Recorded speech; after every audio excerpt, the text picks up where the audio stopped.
Afimpi no ene aduonu na ya batuo no mu ede batu udwa se wo meya seni adwuma no ya akoye se mampani na Adom ba yi ene ajajefo yi aboyi won wo mo ode wo ko Supreme Court ne me ya wodo akawe wani nkranji a NPP fo nkoa no wo mia wo hyemu a sebeyo na sedachi bia ne base NPP fo afiri so atemu onya adwuma na se wo nkrofo na hye wo di asemfa ba bia enye yie no okaya de si so say NDC amanyoko na royafo ye womu no wo so wompa wo ho achi wontu wo ho nche na bi nkoya agagifo yi bi no wonko na che say wo hia dom wo so anya bi ewomu na sasam no okaye no ne nipa bebre akuduo bebre we ba wo so wa anya de Ghana ba association wo se papa wanka say ye wo wabre so wa anyi bi de asam na wo ka ne saa no na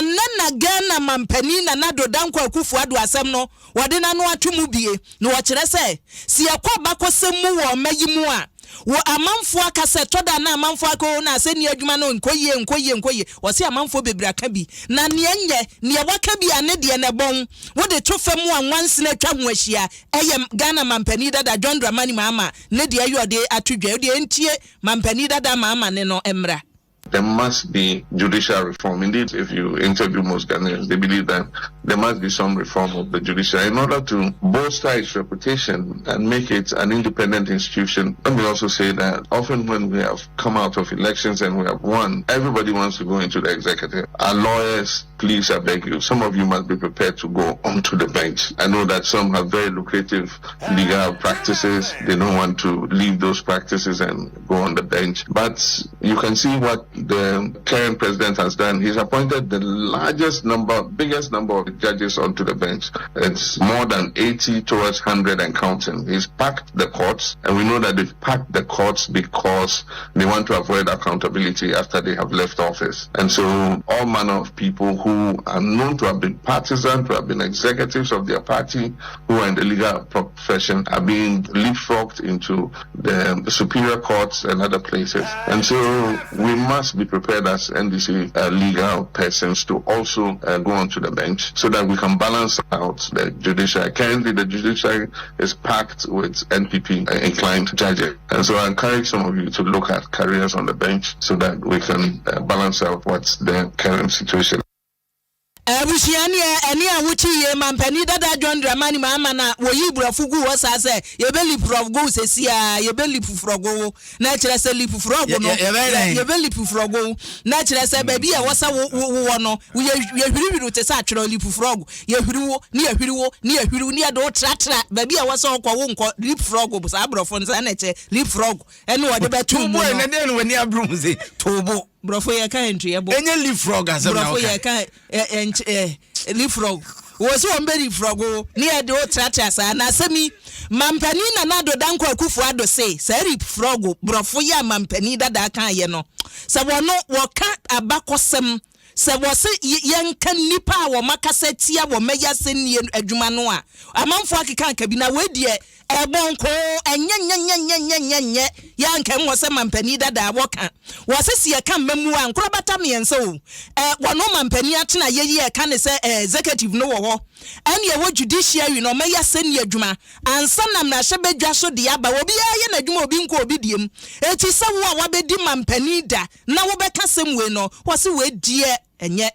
I know that in some common law countries, particularly in the United States of America, the political color of judges is a legitimate topic of public discourse. Historically, this has not been the case in Ghana, largely because of the critical controlling role of the Judicial Council, a non-partisan body chaired by the Chief Justice, in the process of judicial appointments. It has meant that judicial appointments are conducted essentially on the basis of professional merit and suitability. I've gone into this matter in some detail because of a new concept that has been recently introduced into our public discourse by no less a public figure than the fourth president of the Fourth Republic, the perennial NDC presidential candidate, John Dramani Mahama,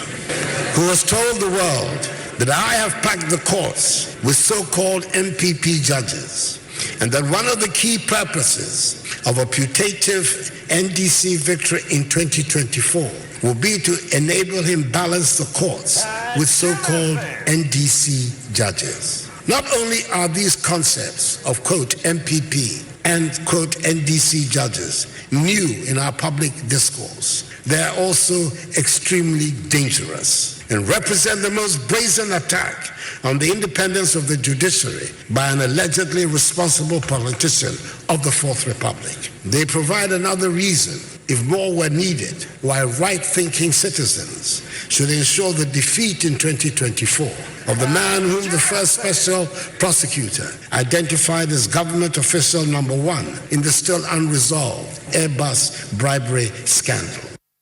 Yo,